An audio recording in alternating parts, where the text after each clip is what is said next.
créer un dossier public. Les dossiers publics sont utilisés par des équipes de travail ou des groupes d'utilisateurs pour partager des informations sur un sujet commun. Ils peuvent contenir tous les types d'éléments de dossier Outlook, tels que des messages, des rendez-vous, des contacts, des tâches, des entrées de journal, des notes, des formulaires, des fichiers et des publications. Pour créer un dossier public, nous affichons la liste des dossiers Outlook à partir de la barre de navigation. Dans le menu déroulant, nous cliquons sur la commande « Dossier ». Le volet de navigation affiche les dossiers Outlook. Nous réduisons l'arborescence de la liste pour afficher l'entrée « Dossier public ». Pour créer un nouveau dossier public, nous cliquons sur la commande « Tous les dossiers publics ». Il y a deux manières pour créer un dossier public. La première manière consiste à activer l'onglet « Dossier », puis nous cliquons dans le groupe « Nouveau » sur le bouton « Dossier ». La fenêtre « Créer un dossier » s'ouvre. Nous pouvons alors procéder à la création du dossier public. Pour découvrir la deuxième manière, nous fermons la fenêtre. La deuxième manière consiste à cliquer à l'aide du bouton droit sur la commande « Tous les dossiers publics ». Le menu déroulant du bouton s'ouvre. Nous cliquons sur la commande « Nouveau dossier ». La fenêtre « Créer un dossier » s'ouvre. Nous saisissons le nom du dossier partagé, puis nous sélectionnons à partir de la liste déroulante le contenu du dossier. La liste déroulante s'ouvre.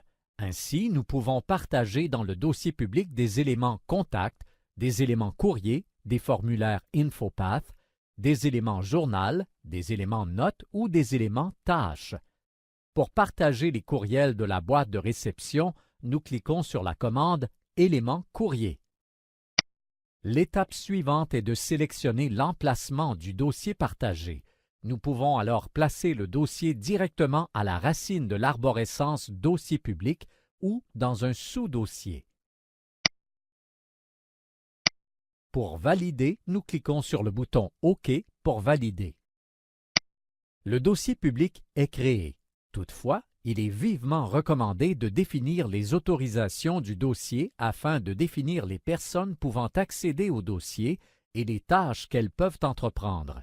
Pour ce faire, nous effectuons un clic droit sur le dossier. Le menu déroulant du dossier s'ouvre. Nous cliquons sur la commande « Propriétés ».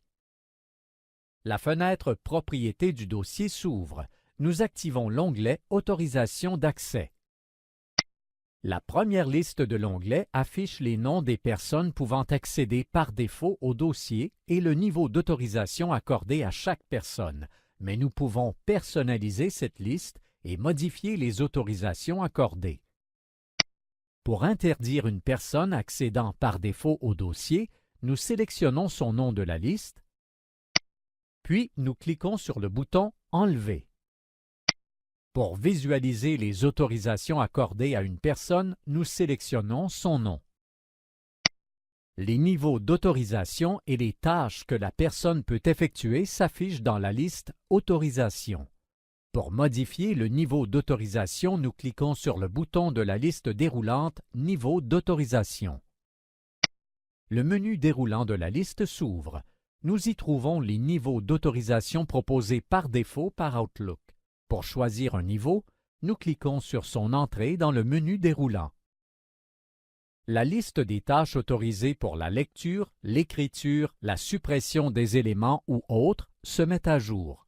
Cette liste dépend du niveau d'autorisation sélectionné, mais nous pouvons la personnaliser en choisissant nous-mêmes les tâches permises.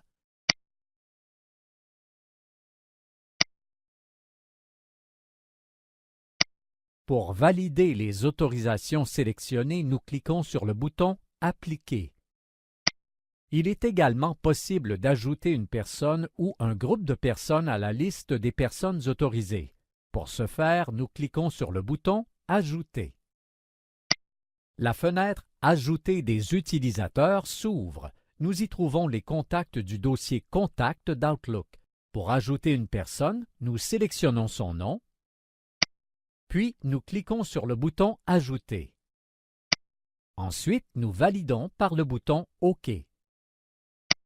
La personne ajoutée s'affiche à présent dans la liste des personnes autorisées. Si le niveau d'autorisation proposé par défaut par Outlook ne nous convient pas, nous pouvons le personnaliser. Nous cliquons sur le bouton « Appliquer » pour valider, puis nous cliquons sur le bouton « OK » pour fermer la fenêtre.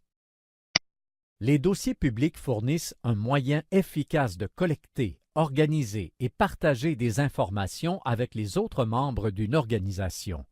Ils vous permettent de partager tous les types d'éléments tels que les courriels, les rendez-vous, les contacts, les tâches, les notes et les entrées du journal. Une fois qu'un dossier public est créé, vous devez vérifier les autres personnes pouvant accéder par défaut au dossier et les niveaux d'autorisation qui leur sont accordés. Le cas échéant, vous pouvez enlever ou ajouter des utilisateurs et définir les tâches qu'ils peuvent effectuer sur le dossier.